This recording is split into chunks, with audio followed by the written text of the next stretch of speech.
doctor José Félix Tezanos. Voy a leer algunos datos de su biografía académica. El doctor Félix Tezanos es doctor en Ciencias Políticas y Sociología. Es catedrático de Sociología en la Universidad Nacional de Educación a Distancia en España, donde organizó y puso en marcha la Facultad de Ciencias Políticas y Sociología y de la cual fue decano. Actualmente el doctor Tezanos es director de la Fundación Sistema, donde ha coordinado e impulsado diversas investigaciones y foros de estudio sobre el futuro. Es miembro de la Academia Europea de Ciencias, Artes y Letras de París. Es miembro de los consejos de redacción de diversas reconocidas revistas europeas. Actualmente, el doctor Tezanos es director del Departamento de Sociología de la Universidad Nacional de Educación a Distancia y coordinador del Grupo de Estudios sobre Tendencias Sociales. El tema de la conferencia magistral del doctor Tezanos es el siguiente: los retos de la calidad de la democracia en las sociedades del siglo XXI. Tiene el uso de la palabra el doctor Tezanos. Muchas gracias.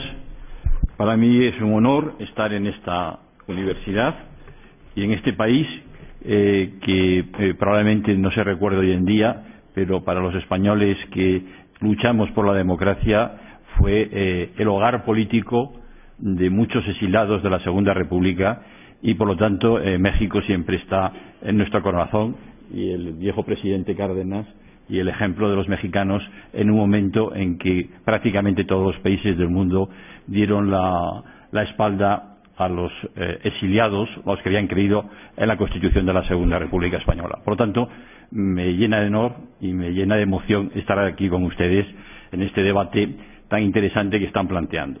El tema de mi intervención va a orientarse a intentar dar respuesta a la pregunta si tenemos en este momento un problema de calidad de la democracia y cómo podemos hacer una evaluación precisa de en qué consiste este problema y qué alternativas podemos ofrecer. Todo esto desde un punto de vista de una aproximación empírica, la aproximación de un sociólogo como yo que está estudiando las tendencias sociales o que intenta estudiar las tendencias sociales de nuestro tiempo. El profesor Philip Schmitter, que seguro que muchos de ustedes conocen o han oído hablar de él, en una conferencia reciente que dio allí en nuestra fundación, empezaba recordando, él es un especialista en funcionamiento y desarrollo de la democracia, empezaba recordando que había hecho una comprobación en Google, comprobando en inglés cuántas entradas tenía la expresión declive de la democracia. Lo había hecho a finales de 2004. Se había encontrado con 55,5 millones de entradas. Yo hice la prueba hace 2 días y ya hay 77 millones de entradas. Pero si intentamos comprobar cuántas entradas tiene Crisis de la Democracia, tenemos 149 millones de entradas. En español menos, pero en español, por ejemplo, Crisis de la Democracia tenemos 26 millones de entradas. ¿Qué significa esto? Hay una cierta contradicción, una cierta paradoja en que vivimos en un momento que si ese observador exterior, ese marciano que se comentaba antes aquí, intentase analizar qué pasa en este planeta y lo comparase con lo que ocurría hace unos años, diría, hombre, pues ha habido avances. Objetivamente ha habido avances. Nunca ha habido tantos países con regímenes democráticos en Naciones Unidas como hay en este momento. Ha habido una extensión. Y tampoco ha habido momentos de la historia en los que se haya producido tanto consenso en torno a que la democracia es el mejor sistema de gobierno posible, o como decía Churchill, el menos malo de los sistemas de gobierno posible. Y esto está ocurriendo en un momento de crisis económica, crisis social, con problemas de desigualdad en todos los países, no solo en México. Países muy avanzados tienen serios problemas de desigualdad. Estamos viviendo unas tendencias muy fuertes de polarización, ricos cada vez más ricos, pobres cada vez más pobres, y la clase media con graves riesgos de declive en casi todos los países, incluyendo Estados Unidos. Entonces, está pasando algo extraño en este momento. ¿Y cómo está percibiendo la opinión pública lo que ocurre en estos momentos? Bueno, pues tenemos datos muy impactantes. La célebre encuesta sobre el milenio que hizo Gallup Internacional en consecuencia del paso al nuevo siglo, que yo creo que es una de las encuestas sociopolíticas más amplias que se han realizado, 66.000 entrevistas en 60 países, los 60 países con regímenes democráticos más sólidos, pues ofrecía resultados espectaculares, que sorprendieron a los analistas. Esperaban otras cosas y se encontraron con que solamente 1 de cada 10 ciudadanos en estos 60 países pensaba que el Parlamento representaba realmente lo que él pensaba, lo que él quería. Solo 1 de cada 10. Entonces, los malestares que están surgiendo, el desarrollo de los populismos en todos los continentes, muy importante en Europa lo que está pasando con los nuevos partidos populistas de distinto signo. Todo esto nos lleva a la necesidad de tener que plantearnos, los que trabajamos en el ámbito académico en estas cuestiones, el análisis riguroso de lo que está ocurriendo. Tenemos que hacer estos análisis de manera complementaria a esas reflexiones de los especialistas, reflexiones teóricas, analíticas generales, pero lo importante es que el diagnóstico, como si fuéramos médicos o fuéramos un tipo de analista, el diagnóstico que tenemos que hacer en este momento se tiene que basar en la identificación de las tendencias que están teniendo lugar en la sociedad, en cómo ven los ciudadanos lo que está ocurriendo y qué significa cuando se lanzan determinadas expresiones tales del tipo no lo representan, este sistema es un sistema corrupto, etcétera, etcétera. Yo en esta intervención que voy a hacer aquí me voy a ceñir a enunciar 8 tendencias que creo que están teniendo lugar en este momento y que tenemos que partir de ellas en los análisis que hagamos, y una tesis que sostendré al final. Primera tendencia que podemos constatar. Bueno, se dice, no sé si se ven bien los datos, pero si no lo comento. Se dice que nunca ha habido tantos países en el planeta que tengan regímenes democráticos. Pero bueno, hay distintas instituciones que están haciendo análisis más detallados. Hay distintas instituciones distintas, pero, por ejemplo, la unidad de inteligencia de The Economist publica el famoso índice de democracia, según el cual, de los 166 países analizados, solamente serían democracias plenas 25, democracias imperfectas 54, regímenes híbridos 37 y regímenes autoritarios no democráticos 51.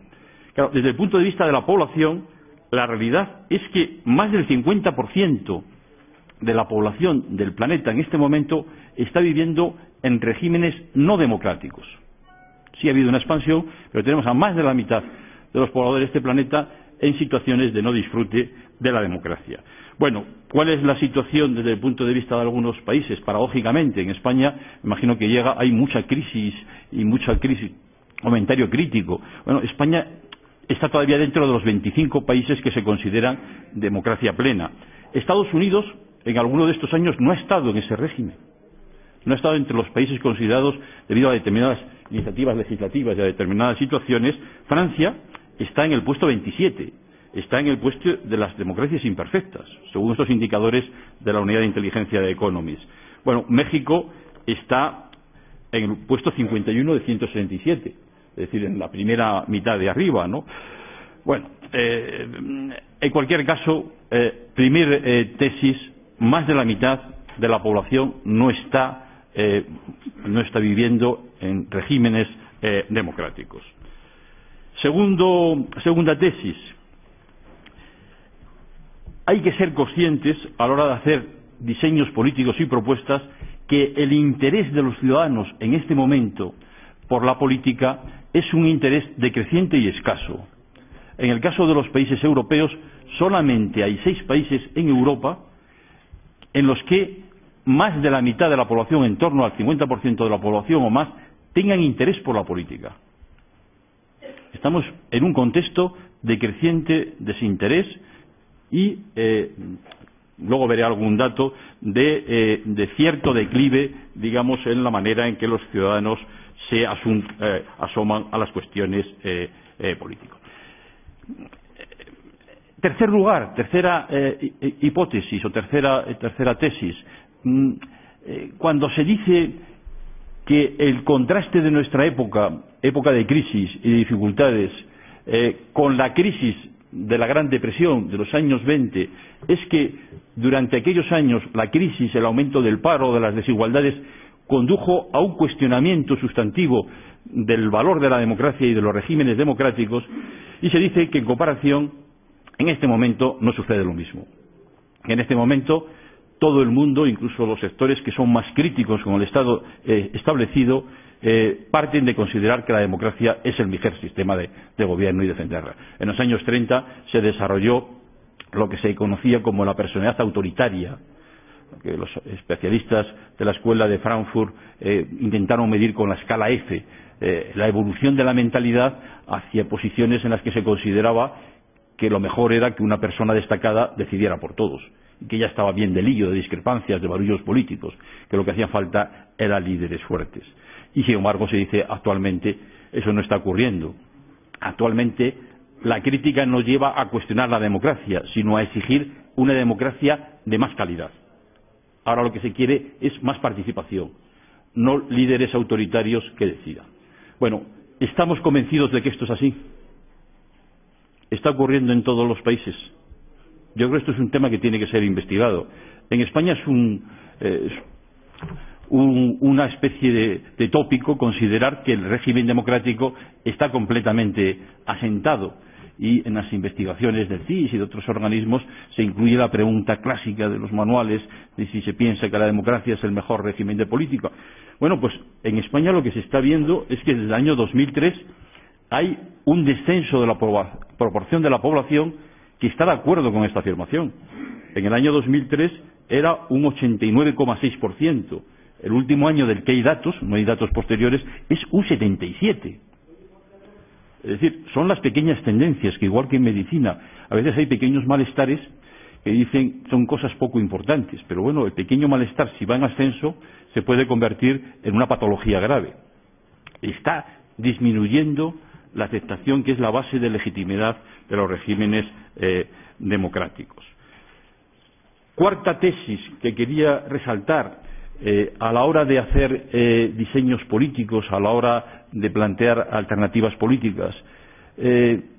Estamos convencidos de que cuando se plantean, lo digo de antemano, yo soy un partidario del perfeccionamiento de la democracia y la mejora de la calidad de la democracia, pero cuando se plantean modelos o iniciativas, es un debate que está en todos los países, de superar el actual modelo por un modelo más participativo, estamos seguros de que el ciudadano de nuestro tiempo es un ciudadano partidario de estos enfoques y que tiene voluntad de implicarse más activamente en las cuestiones políticas. Yo creo que también en este caso hay que ser conscientes de que hay una proporción decreciente de ciudadanos que tienen interés por la política y por la participación política. Y no solamente por la participación, sino también por la implicación política activa. Pazman hace unos años nos impresionó a todos con un libro monumental, el Bowling Alone, en el que planteó la tesis de la crisis del capital social. Cada vez hay menos personas que tienden a asociarse, incluso en asociaciones informales, asociaciones muy flexibles. Esa idea, digamos, de Tocqueville, la democracia en América, los que países americanos tenían una densidad asociativa grande y que aunque los partidos no eran tan fuertes, desde abajo se creaba la democracia de la vida cotidiana, en pequeñas asociaciones, distintos círculos y demás y tal, se está viniendo abajo de manera espectacular. En este momento, estos son datos sobre España, con un cierto repunte en España en los últimos años, no en todos los países europeos, pero en España sí asociado a otros fenómenos que están teniendo lugar en España. Pero aproximadamente solamente en torno al 20% de la población pertenece a algún tipo de asociación. Y de estos, solamente, estos son los que no pertenecen, un 19% en la última. Los datos que yo estoy poniendo sobre España son datos que forman parte de una investigación sobre tendencias sociales que implica encuestas tipo panel anuales con muestras de 1.700 entrevistas domiciliarias, de que son informaciones sociológicas muy contrastadas. Bueno, decía que en torno al 20% de la población participa en algún tipo de asociaciones, pero las asociaciones son generalmente asociaciones que implican muy poco compromiso. Asociaciones de vecinos, asociaciones de padres de alumnos en las escuelas, asociaciones deportivas o asociaciones religiosas tenues, pero solamente de ese 20% que pertenece a una asociación, hay un 10% que pertenezca a asociaciones de carácter político, no necesariamente partidos, sindicatos, asociaciones sociopolíticas y demás. Es decir, que menos del 1% de la población tiene una implicación política activa.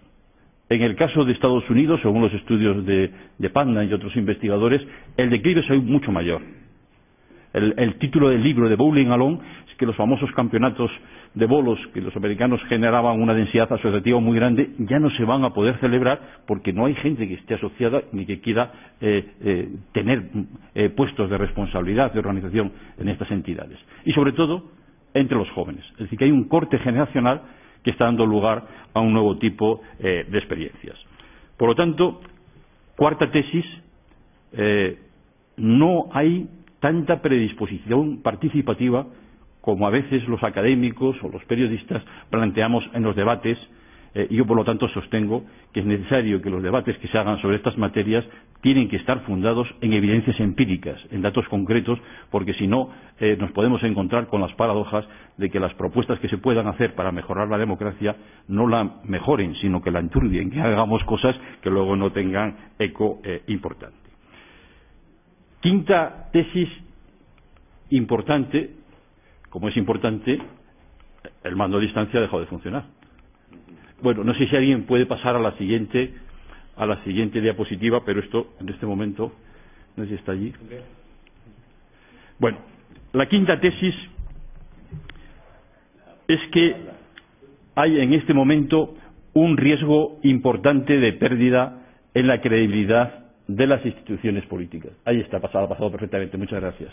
Se dice que los partidos políticos están perdiendo credibilidad, están perdiendo apoyo popular.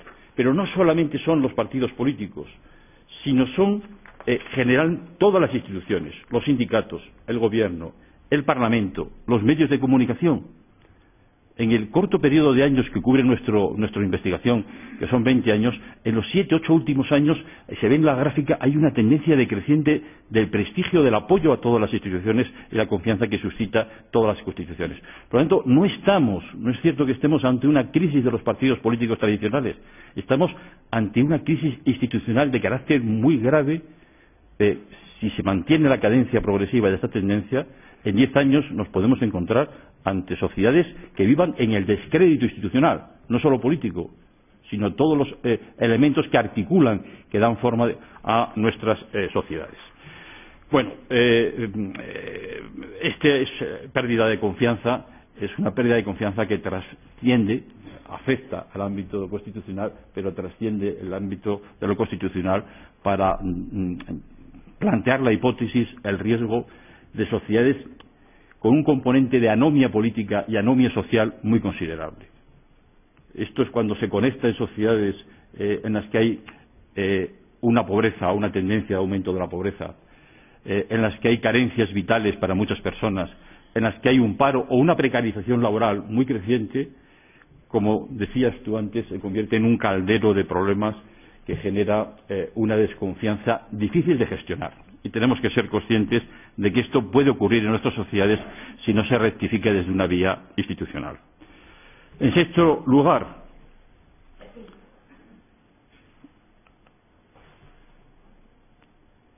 hay una previsión conectada con la anterior de los propios ciudadanos cuando les preguntamos sobre estas cuestiones de que vaya peor, de que la tendencia es que en los próximos 5 años todo esto empeore.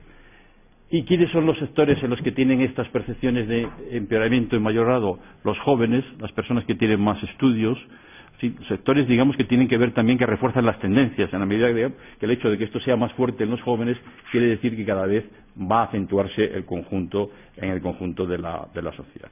Hay una valoración en general pobre sobre la calidad de la democracia. En nuestra investigación pedimos valoraciones de 1 a 10, cómo valoran la calidad de la democracia, y obtenemos valoraciones medias de menos de 5, de 4,68. Lo cual significa también que estamos ante una situación que, insisto, que afecta especialmente a los jóvenes, a los parados, a los que tienen mayor nivel de estudios. En séptimo lugar, y esto creo que es importantísimo para entender lo que está pasando y lo que puede ocurrir, se está produciendo entre la opinión pública la cristalización de una imagen del poder que tiene que ver básicamente con el poder económico. Es decir, que si ese observador externo que viniera a este planeta por primera vez viera lo que ocurre en bastantes países, pensaría que aunque nosotros hablamos de democracia como poder del pueblo, la percepción colectiva muy mayoritaria es que esto es una oligarquía, que es el poder de las minorías que tienen recursos económicos. En la investigación que nosotros estamos haciendo, tiene, digamos, 19 años, se produce constantemente esta imagen del poder. Cuando en preguntas, esto es una batería de preguntas compleja, no se les pide, se va viendo en cada institución qué grado de poder es estimado. Lo que aparece en primer lugar todos los años, como lo más destacado, son los bancos. Para el 74,7% de la población son los que tienen poder, más poder. En segundo lugar está el gobierno, al 48%, casi la mitad. El gobierno, que es para el ciudadano medio la encarnación del que tiene capacidad ejecutiva de poder. En tercer lugar, los partidos políticos. En cuarto lugar, la COE, en el caso de España, es la Confederación de Organizaciones Empresariales. Luego está la Iglesia Católica. Luego están los medios de comunicación social. Y todos los años, en séptimo u octavo lugar, aparece el Parlamento, con 3 o 4 veces menos poder estimado que los bancos, por ejemplo. Es decir, cuando nosotros en la Constitución, instituciones como en nuestros países, decimos que la soberanía descansa en el Parlamento y se encarna en el Parlamento y que somos un régimen parlamentario, es lo que decimos nosotros. Pero los ciudadanos recurrentemente tienen la visión de que esto no es un sistema parlamentario, sino es un sistema bancario, en el que el poder lo tienen básicamente los bancos. Y lo peor es la tendencia creciente, es decir, que esto no es algo puntual de un momento determinado, sino que en la evolución progresiva vemos como la tendencia es una tendencia consolidada, potente, arraigada. Y en un porcentaje, en un cálculo de porcentajes imposibles, porque no puede haber porcentajes superiores al 100%, pero tendríamos, digamos, que los bloques de poder económico, es decir, bancos, organizaciones empresariales y medios de comunicación que se vinculan por los ciudadanos, o piensan que están muy vinculados a los grupos económicos, todo eso supondría el 140-150% de percepciones aproximativas. Sin embargo, por ejemplo, las instituciones de representación política, que son los partidos y el Parlamento, estaría en porcentajes del 60%, es decir, 2,5 veces menos. Y las organizaciones sociales, como los sindicatos o las ONGs, estarían en proporciones inferiores al 20%, es decir, 6 veces menos. Claro, esto da la imagen de la asimetría del poder. Yo a veces recuerdo que en las revistas satíricas y críticas de principios, de finales del 19 y principios del 20, eran muy frecuentes. Si se meten en Google van a encontrar cantidad de pirámides del poder. Y las pirámides del poder era intento de representación gráfica de cómo se estructuraba esa sociedad. Era una pirámide invertida, en la que la parte de arriba se pintaba sin encuestas, sin datos empíricos, se pintaba a una persona pues con un chaqué muy grande, una persona muy oronda, con unas sortijas grandes, saliéndoles fajos de billetes del bolsillo, fumándose un gran puro. En la parte intermedia pues había militares, curas, escribanos y demás y tal. Y abajo de todo la pirámide había un obrero encorvado con un pico trabajando, y se decía la pirámide del poder. Y parece que era la crítica satírica del sistema. Bueno, lo tremendo es que en la mente de los ciudadanos de nuestras sociedades está fijada la imagen de un poder invertido, en el que el poder, los elementos de poder, no son las organizaciones sociales, no es el pueblo de base, sino que hay una jerarquía de poder económico. Yo creo que esto, si no se entiende en este momento en nuestras sociedades, y si no hay programas de actuación, si no hay reacciones, digamos, razonables para encauzar este fenómeno, es una visión perceptiva que tiene una enorme capacidad dislocadora de todo nuestro sistema social. El caso de lo que ha ocurrido en Grecia recientemente, yo creo, y lo que está ocurriendo en Francia, es un caso muy sintomático. Es decir, es un partido de extrema izquierda, muy extrema izquierda, que tiene unos planteamientos, bueno, de momento que cuestionan todo el orden europeo y todo el orden económico, ¿no? Entonces, ¿cómo es posible que estos partidos, o lo que puede ocurrir con Podemos, que es un partido similar en España, que no ha tenido representación parlamentaria, fijémonos en la velocidad de los acontecimientos políticos, y en este momento, ayer publicaban una encuesta del CIS en España, que es el organismo de investigación público más solvente, según el cual era la primera fuerza política de intención de voto.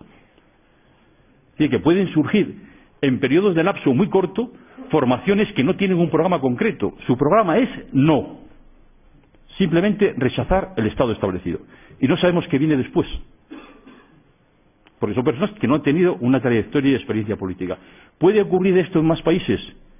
Yo vaticino que va a ocurrir en muchos países si no hay modificaciones del orden constitucional, de la manera de entender la vida en nuestras sociedades y se atajan las tendencias corrosivas de fondo de nuestras sociedades, que son la pobreza, la precarización laboral, el paro, que está afectando claramente a las nuevas generaciones. Las nuevas generaciones son generaciones que tienden a divorciarse del contrato social establecido. Es una cosa que nosotros hemos investigado, hemos publicado varios libros, llevamos explicando desde hace años la exclusión social de los jóvenes y vaticinando lo que iba a ocurrir, fenómenos en la calle de protestas masivas que no vienen de los partidos establecidos. Por ejemplo, sintomático en España, el Partido Comunista y Izquierda Unida se está volatilizando, va a desaparecer y va a quedar otra cosa, otro mecanismo político.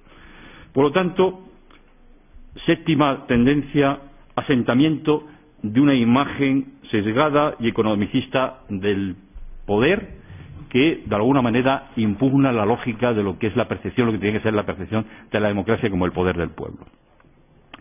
Bueno, nosotros, insisto, no voy a poner aquí las diapositivas, hay una cierta tendencia a la fijación en la opinión pública de que los bancos son la especie de encarnación de todos los problemas. Nosotros lo hemos investigado, y hay datos en España y en países europeos. Yo no sé si en los países de América Latina hay información sobre esto, pero yo creo que se está produciendo una polarización tremenda por la crisis económica. La crisis económica, hemos preguntado quiénes son los responsables. Todo el mundo ve que los responsables son los bancos.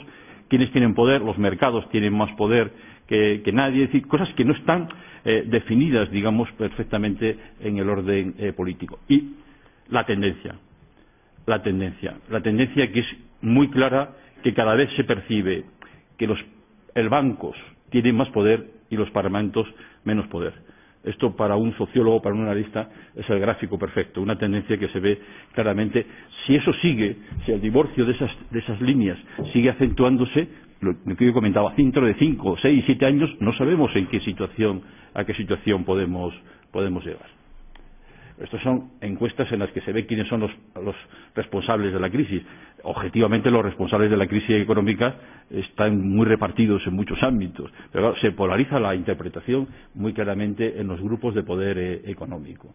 Los grupos que tienen más poder, el mercado que tiene más poder que el Parlamento español, que el Gobierno, que los partidos políticos, que los sindicatos. Hay una asimetría, digamos, de la lógica del poder. Y luego, el último aspecto, la octava tesis, y solo me quedan 5 minutos para ser exacto con el tiempo. La octava tesis es que entre los ciudadanos existe claramente la percepción de que la democracia actual tiene problemas de funcionamiento. La mayoría de los ciudadanos piensan que no se sienten o tienen la percepción de no sentirse suficientemente representados a través de los mecanismos actuales de funcionamiento de la democracia. Manifiestan que les gustaría poder tener más capacidad de decisión. Es recurrente la afirmación, bueno, yo no solo quiero ejercer mi capacidad de decidir cada 4 años, si no me cumplen las promesas electorales tengo que tener mecanismos que me garanticen, y nosotros todo eso lo hemos vinculado a una investigación muy compleja en la que hemos intentado identificar qué quieren los ciudadanos realmente hacer.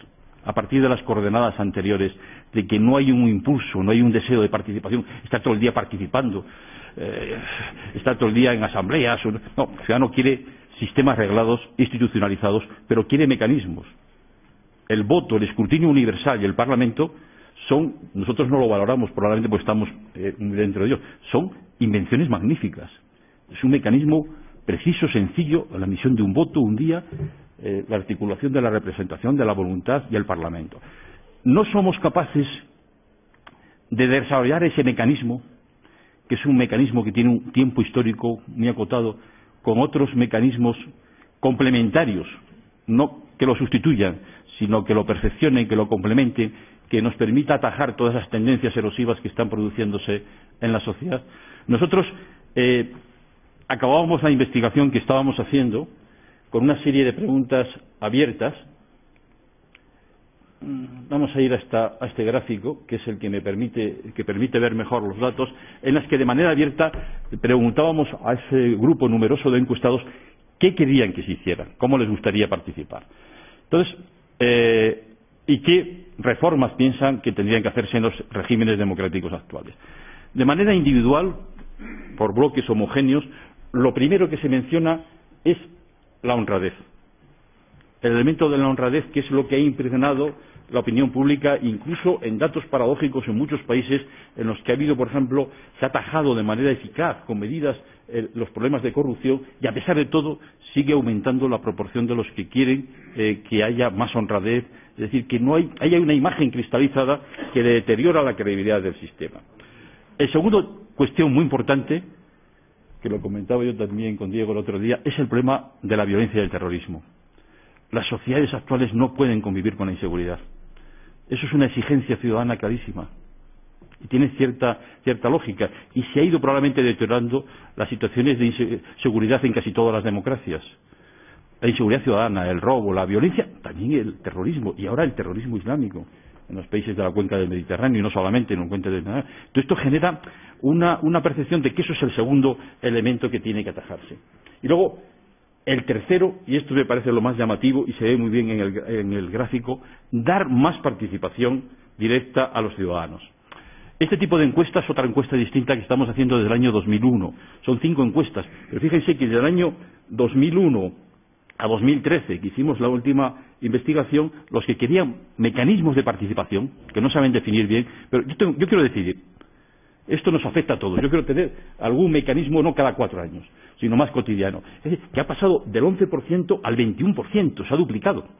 O sea, que revela un poco la cadencia evolutiva tan potente. Y con esto termino. La última tabla que quería mostrarles es la que agrega los distintos, porque claro, en la encuesta nos han dicho 20 y tantas cuestiones, hay una cantidad, una heterogeneidad de propuestas muy grande, y entonces agrupadas tienen una lógica enorme desde el punto de vista analítico. El primer elemento, con una tendencia creciente muy importante, es más participación e implicación. Referéndum, democracia, en fin, no saben cómo articularlo. El segundo es mejora de las condiciones en las que se realiza la actividad política.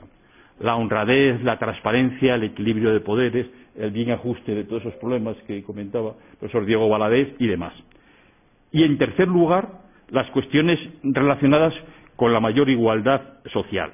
Es decir, la percepción, el concepto de ciudadanía social de Marshall, de que la democracia política, la fase de ciudadanía política, requiere para perfeccionarse una fase de ciudadanía social. Es decir, que la participación alcanza el máximo de sus posibilidades y de integración política si mejoran las condiciones de vida y las condiciones de trabajo. Y eso es lo que mucha gente, sobre todo los jóvenes, están percibiendo hoy de manera inquietante. Bueno, esta es la parte perceptiva positiva de la encuesta. Luego, en las investigaciones nuestras, hemos aplicado las célebres escalas de qué han hecho, o qué estarían dispuestos para participar, desde escribir una carta a un representante, recaudar dinero, no sé qué tal, y lo que han hecho realmente, que es también lo de Putnam, la crisis de capital social. Ahí es el contraste, esta es la parte bonita de la teoría, el contraste con la realidad. Están dispuestos a hacer muchas menos cosas los mismos que dicen que habría que hacer todo esto, y lo que dicen que han hecho durante el último año es bastante menos. Por lo tanto, las 8 hipótesis o tendencias que yo he considerado aquí tienen que considerarse conjuntamente. Y la conclusión final, y con eso yo terminaría mi intervención. ¿Qué necesitamos a partir de panoramas como este, que yo creo que se dan en prácticamente muchos países de América y de Europa? Hay una coincidencia y convergencia entre los análisis que estamos haciendo fragmentadamente en distintos departamentos y distintas universidades. Pues lo primero que tenemos que hacer es clarificar realmente qué es lo que pasa. A mí me gusta mucho utilizar el símil médico, a lo mejor es porque estoy casado con una doctora, pero igual que cuando nosotros tenemos un malestar, ahora estamos en la fase del malestar. Yo creo que estamos viviendo la fase del malestar, en buena parte yo creo injusto, porque ha habido avances, el malestar de la democracia. Estamos en esa fase de malestar. Como nosotros estamos mal y vamos al médico y decimos, doctor o doctora, ¿qué me pasa? Y entonces lo primero que hace un buen doctor o doctora es un diagnóstico. Pues vamos a identificar bien las causas del malestar, no hagamos un recurso de mago o de brujo y digamos lo suyo yo lo resuelvo con un exorcismo, que es la fase en la que está el debate político en muchos lugares, con los grandes exorcismos, sino hagamos un diagnóstico. ¿Cómo se hacen los diagnósticos? Pues de manera similar a las tendencias que yo intento fijar aquí, recopilando información, comparativa entre unos países y otros, preguntando a los ciudadanos con muestras representativas, con análisis, haciendo escenarios, como se hace, digamos, pues en las empresas serias y demás, pues hay que hacer un escenario temporal, hay que trazar, digamos, unas hipótesis, hay que trazar, digamos, unas posibilidades de lo que se va a dar en esos escenarios y luego intentando desde el ámbito académico hacer construcciones teóricas sólidas, construcciones, digamos, bien fundamentadas que permitan, digamos, presentar los libros, las investigaciones que estamos haciendo a la sociedad para que de la sociedad se pueda, digamos, actuar. Es decir, la misma secuencia que haría, digamos, un médico o un cualquier científico. Identificación de los problemas, diagnóstico y remedios. Los remedios, desde el punto de vista de la política, de la actividad política, no es un remedio único, es una batería de remedios y las sociedades en cada momento tendrán que decidir qué caminos y qué riesgos quieren que correr. Pero sobre todo lo que hay que hacer es anticiparse a los problemas antes de que los problemas explosionen y en esa explosión se lleven por delante, como ocurrió en la Segunda Guerra Mundial, pues factores y variables tremendas. Yo creo que nuestra crisis en cierta medida es una crisis política y económica parecida a la de la Gran Depresión. En aquel momento, ya habéis comentado aquí cosas que me parecen muy atinadas y muy interesantes, en aquel momento el enconamiento político y la radicalización dio lugar a que surgieran extremismos de un signo y de otros que acabaron en un choque de trenes brutal y crearon una etapa no solamente de destrucción física material, sino de destrucción ética. ¿Qué cosas ocurrieron durante la Segunda Guerra Mundial? La conciencia humana, como decían algunos, ¿no? Podremos seguir hablando de filosofía después de Auschwitz. Pues ahora están ocurriendo cosas tremendas también en el plano internacional, con algún tipo de terrorismos y demás. Entonces, aquellos pueblos, aquellos que en aquel momento estaban en el análisis y en la gestión política, después de aquella etapa de destrucción tan terrible, entendieron que lo mejor era entenderse. Renunciar todos a algo y generar regímenes políticos equilibrados, con factores políticos, factores sociales. Yo ahora cuando veo muchos sitios, como he visto aquí, que hay esa voluntad de intentar armonizar estos sentimientos, yo creo claro que esa es la opción de la inteligencia antes que el desastre nos conduzca a horizontes en los que tengamos que pasar por etapas terribles de sufrimiento y degradación humana para llegar al final a eso que tendríamos la capacidad de llegar ahora. Muchas gracias por su atención.